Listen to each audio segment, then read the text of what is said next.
Hello, welcome back to my channel. I don't know about you, I'm feeling a bit wobbly at the moment. I'm feeling a bit like, I think it's the Christmas time. I think it's looking back to last Christmas time, and our expectations for this Christmas are not necessarily how this Christmas has gone. The milestone of another year during a global pandemic is quite difficult to digest, I suppose. And I think it's kind of just hit me. We're still here. This is still something that we're all living through. And I asked on Instagram yesterday, is there anything positive you've taken away from the pandemic / this past 18 months of restricted living? Because I was just looking for a little bit of good, truthfully. Now, I realise that for some people, this will feel like making light of a global health crisis. I want you to understand that's not what I'm trying to do. If that is your perspective, you know, this is not the video for you. But I think a lot of people are looking for the good right now, just some good. Because when I posted that, I had so many responses so quickly that it just made me feel like a lot of people are feeling this way right now. I don't want to say everybody, but a lot of people are feeling that they need to find a reason. They need to be able to justify this in their minds, why this is still going on. And it really did uplift me to read some of these responses. So I thought I would make a video and talk about some of them, read some of people's messages, and talk a little bit about how I felt my life has changed or been impacted, potentially for the better.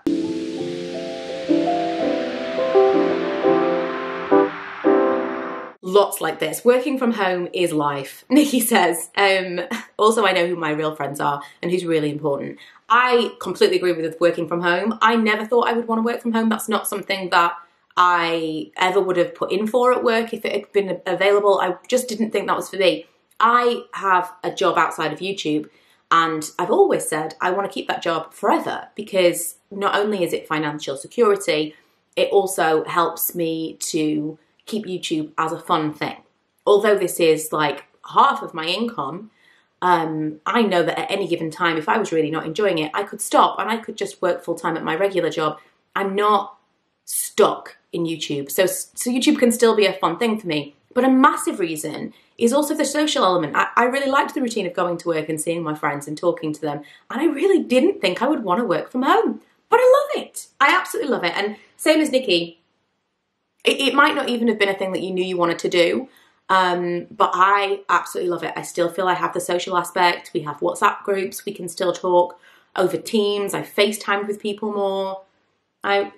Working from home is life. My neighbour responded and she said, furlough meant Paul got 12 more weeks of paternity leave, which is incredible. Lots of people mentioned that time with their children they wouldn't have had. That you can make a cocktail out of pretty much anything.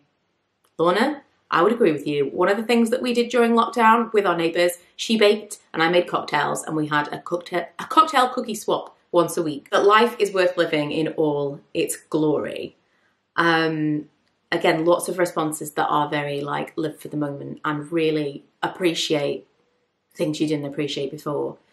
That I married the right man. Yes. Oh my goodness. How many people feel now that they've lived through this time of being in each other's pockets and just, you know, even if you weren't at home together, just being so incredibly tense and stressed out, taking that frustration out on each other, that by the time we can say we're looking at this in our review mirror, this is in some way over, I think we'll look at each other and think, if we survived that, we can survive anything. I'm no longer interested in full-time work. 5 days out of 7 at work can suck it big time. Could not agree more. Walking, so many people. I was not on that train whatsoever. And then last summer, like a summer after everyone else was walking, I finally discovered the power of walking also. From a mental health perspective, it is incredible. I do like my husband. He used to work away and we would only see each other at weekends. Yeah, see how many people have been in that situation too. Like you didn't see each other very often, and you've got to have in the back of your mind, what happens when we're together 24/7? You know, does this still work? I've learned that I'm comfortable being me. I love that. I've slowed down and love it. I learned to knit. I've gotten pretty good and now make my own jumpers. That's nuts. I can't even, that's not just knitting. Knitting a pattern, I think I could knit like a straight line. But knitting a pattern, that's really learning to knit. Spending time with my family, working more efficiently, i.e. Zoom meetings. I would completely agree about the working more efficiently thing, because you waste so much time. And from like an employee's perspective, I know I've talked about this a lot, but when you're working from home, you really feel more accountable for every moment that you are working. And whereas if you were at work, you might go and chat to your friend for 10 minutes on the way to the vending machine or something. Now, if you're not doing something if you're actually actively not doing something for 10 minutes, you feel so guilty. They get that 10 minutes back. Working from home remotely, it made me realise life is short, so I just started a nursing degree apprenticeship aged 35. That's life-changing. That's something you maybe would never, ever have done. We have to take that as a positive. Finding new hobbies and realising there's more to life than work, rest, work, rest. Kept the house much more tidy and clean since I was working from home. I can't say that happened for me at all. Saved lots of petrol and mileage on the car. Lots of stuff about money saving that we'll get to. My partner bonding more with our toddler better because he literally had to go it alone. Spending more time with my man and FaceTiming my mom and dad daily. It's so funny because for some people, like I know I've been more in touch with some of my friends via text or FaceTime, whatever, than I was before. People that I was able to see, people that were far away from me, I'm quicker to have a conversation with someone online now than I was before. And I wonder, it's not even that it takes the place of seeing them in person, but I wonder if it is just, I don't know if it's that we crave the social interaction more, or if that we have just put more value on it. I don't know. That there's always love, kindness and hope, even in the darkest times. I absolutely, from my perspective, I've always been a look on the bright side, glasses half full kind of person. And I always try to see the good in people, but especially on the internet, it's been very difficult over the years to see the good in someone who seems to be awful. And these days, I think I am slower to react to things like that, because I just take a moment to pause and think, this is a really hard time. This is a really hard time for everyone. They're having a bad day. Yes, okay, they're being horrible, and that's not to be excused, but they're having a really bad day. And I can let it go a little more easily than I used to be able to. And I think I'm going to hold on to that, because it's the same old adage of we don't know what's going on in other people's lives, and we should just give each other a little bit of a break. And I think although we're obviously all going through this pandemic and we do know what's going on in people's lives, we still don't. I think I'm probably going to continue that feeling, because it isn't, you have to work at that. I'm going to continue that because it makes me feel better to be able to say, do you know that person that just did that thing in the street, or that person that just shouted at that person, or whatever, they're having a really, really bad day. And even when other people aren't being kind, we can still find that in ourselves. That I can start my own business, and that my art is good and something that others want. I have people. I started a new job and found my second family. I wouldn't change them for the world. Cut off toxic people, even 15+ year friendships that were toxic. Lots of people, I think, reassessed relationships across the board and decided, you know, if I've only got a limited resources within myself to actually spend time with people, whether it be I'm going to actually have to make the effort to sustain this friendship over the internet or remotely, or I can only pick a certain number of people to see physically at some point. I think a lot of people reassessed the relationships and decided who it was that was really important to them and who perhaps they didn't still need to have around. We finally knuckled down on savings as we couldn't do anything and bought our first house. I saved so much money last year. I know I did videos about this at the time, but I paid off all my debt, so I completely feel that it was liberating, and definitely something that I took away from that experience as a thing that I'll always remember that I did during the pandemic, or that the pandemic enabled me to do. I had the chance and time to shop local with small businesses. I'm going to miss the alone time with direct family on Christmas Day and Christmas Eve. I assume you mean kind of your immediate around household family. God, that's mad to me because I have such a small family. Everyone's my direct family. I found out who my real friends are, learned to appreciate the small joys in life, and much more. Also, I now really appreciate the kids going back to school after a break more than ever. Man, oh man, don't we just love teachers now? Don't we so much more appreciate teachers than we did before? I work for the NHS and some of my work friends are now my best friends. This is true too, because I said a couple of years ago, I did a podcast, one of my many failed podcasts that I gave up on. And I did a podcast about circumstantial friends. And my friend from work, Karen, was like, well, I listen to your podcast, like tongue in cheek. And I said, look, let's be real. When you are friends at work, when you stop working there, you're not friends anymore. You don't stay friends with people that you used to work with. That so rarely happens. They are your work colleagues. You could sit next to someone and be best friends for 6 years. If they go and work somewhere else, they left out. They left right out. You just very, very rarely stay in touch with people you work with. I feel completely differently now. I think that the women, because we don't see each other, we are, again, having to make the effort to actually be friends still because we're not seeing each other all of the time. And so we have made plans to see each other as and when we've been allowed to, like as a group. We've been to people's houses, we've gone out and done things. And we would never have done that before. And we have a chat that we're in all of the time, every day.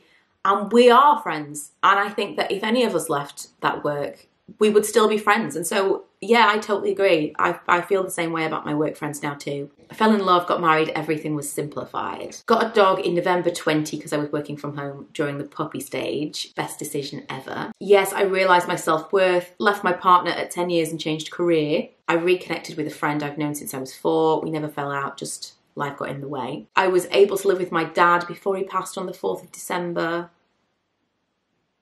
Again, it's all time. I'm okay with my own company and not to take people for granted. I'm sure there is, but hard to focus on that right now when it feels like we're heading towards another lockdown. I did, of course, get a couple of messages from people saying, no, there are no positives, like there's no silver lining, there's no good to be found for me. And there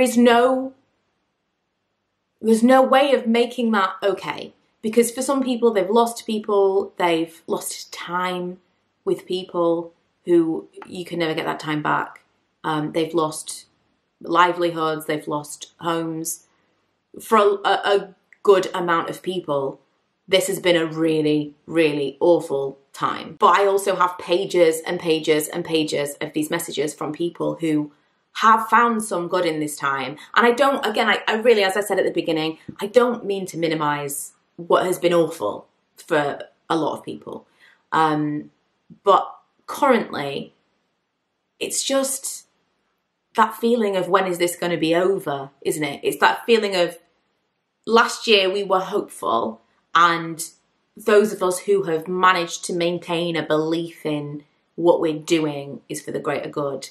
And I'm okay with the sacrifices and the restrictions because it's saving other people, and we're, you know, a lot of people who felt that way are losing their faith a little bit because it does feel unending.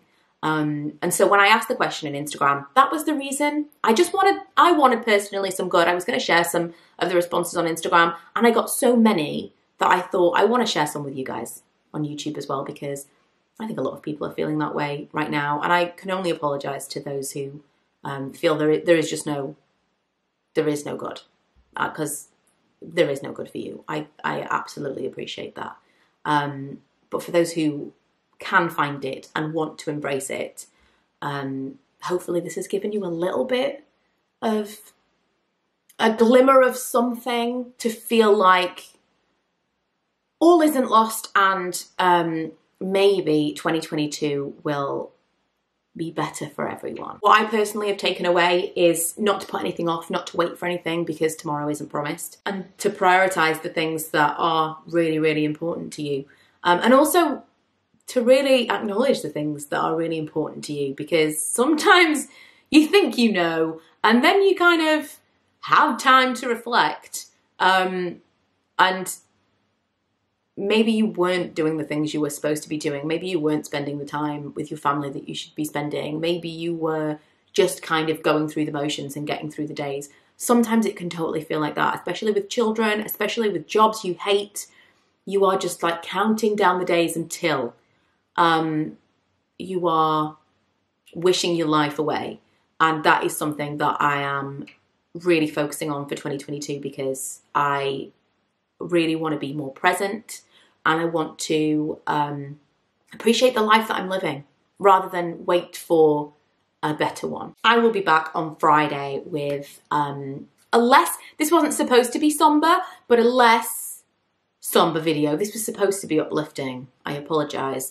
I'm gonna get started with my beauty favourites for 2021, which is always exciting. I've started collecting things together, and I think it's gonna be at least 2 videos because it's a lot of stuff. But thank you for watching. Thank you for following me this year. I hope you all have the best Christmas that you can have, and I will still be here in the new year.